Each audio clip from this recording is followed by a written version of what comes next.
தலையில் விழுந்த அடியின் வலி இன்னும் குறையவில்லை. முகத்தில் ஜில்லென்று தண்ணீர் வீசப்பட்டதும் மாணிக்கம் திடுக்கிட்டு விழித்தார். அவர் கண்கள் மெதுவாக இருட்டுக்கு பழகின. அவர் ஒரு பழைய குடோனில் ஒரு இரும்பு நாட்காலியில் இரும்புச் சங்கிலிகளால் கட்டப்பட்டிருந்தார்.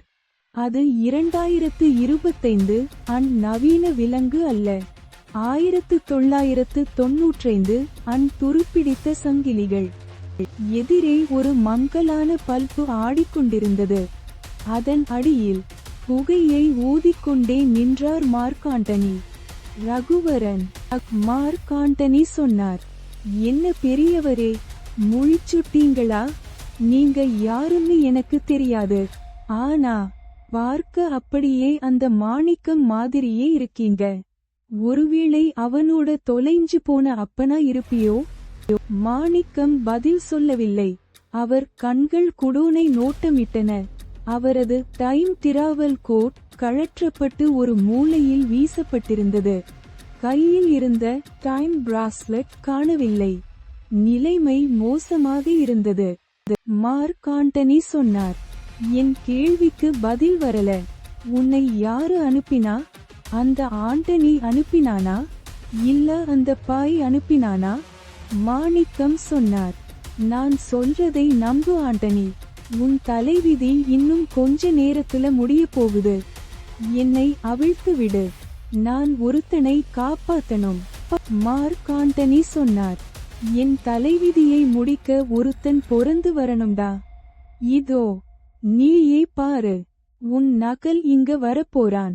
சொல்லி முடிக்கும் போதே குடோனின் பெரிய இரும்பு ஷட்டர் கதவு மெதுவாக மேலே ஏறியது. வெளியே மழை கொட்டிக் கொண்டிருந்தது. அந்த இருளில் மின்னல் வெட்டும் வெளிச்சத்தில் ஒரு உருவம் நின்றது. பழைய கிளாசிக் தீம் மியூசிக் ஒலிக்கிறது. கழுத்தில் ஸ்கார்ஃப், கையில் ஒரு சிகரெட், கூர்மையான பார்வை. 1995 நிழல் உலக தாதா. மாணிக்கம் பாட்ஷா. இளம் வயது ரஜினி உள்ளே நுழைந்தார். அவருக்கே உரிய அந்த வேகமான நடை. பின்னால் அன்வர் பாட்ஷா, ரகுவரன், நல்லவர் மற்றும் அடியாட்கள். இளம் பாட்ஷா நேராக மார்க் ஆண்டனியை நோக்கி வந்தார். ஆனால் அவர் கண்கள் கட்டப்பட்டிருக்கும் முதியவர் மாணிக்கத்தின் மீது நிலைகுத்தி நின்றன. அவர் ஒரு கணம் திகைத்தார். தன்னைப் போலவே இருக்கும் அந்த முதியவரை பார்த்து அவருக்குள் இனம் புரியாத ஒரு உள்ளுணர்வு தோன்றியது. மார்க் ஆண்டனி சொன்னார், வாங்க பாய், இவரை பாருங்க. இவன் உன்னை மாதிரியே மேக்கப் போட்டுக்கிட்டு என்னை மிரட்ட வந்திருக்கான். இவன் யாருன்னு விசாரிங்க. இளம் பாட்ஷா மெதுவாக முதியவர் மாணிக்கத்தின் அருகில் வந்தார். 2 பாட்ஷா களும் ஒருவரை ஒருவர் உற்று பார்த்து கொண்டனர். ஒரு கண்ணாடி பிம்பத்தை பார்ப்பது போல இருந்தது. இளம் பாட்ஷா சொன்னார், யாரு நீங்க? எதுக்கு என் முகத்தை திருடிட்டு வந்திருக்கீங்க? முதியவர் மாணிக்கம் சொன்னார், நான் உன் முகத்தை திருடல மாணிக்கம். நான் தான் நீ. 30 வருஷம் கழிச்சு எதிர்காலத்துல இருந்து வந்திருக்கேன். மார்க் ஆண்டனி சொன்னார், ஆஹா, இவன் லூசு பாய், பைத்தியம். இளம் பாட்ஷா சொன்னார், எதிர்காலமா? முதியவர் மாணிக்கம் சொன்னார், ஆமாம் மாணிக்கம், நம்பு. உன் நண்பன் சத்யராஜோட பையன் குட்டி மார்க் ஆண்டனியால கடத்தப்படல. எதிர்காலத்துல இருந்து வந்த ஒரு அரக்கன் அவனை கொண்டு போயிட்டான். இப்ப நாம அவனை காப்பாத்தலன்னா நீயும் நானும் கட்டி எழுப்புன எல்லாமே அழிஞ்சிடும். மார்க் ஆண்டனி சொன்னார், போதும்டா டிராமா. இவன் உன்னை குழப்ப பார்க்கிறான்.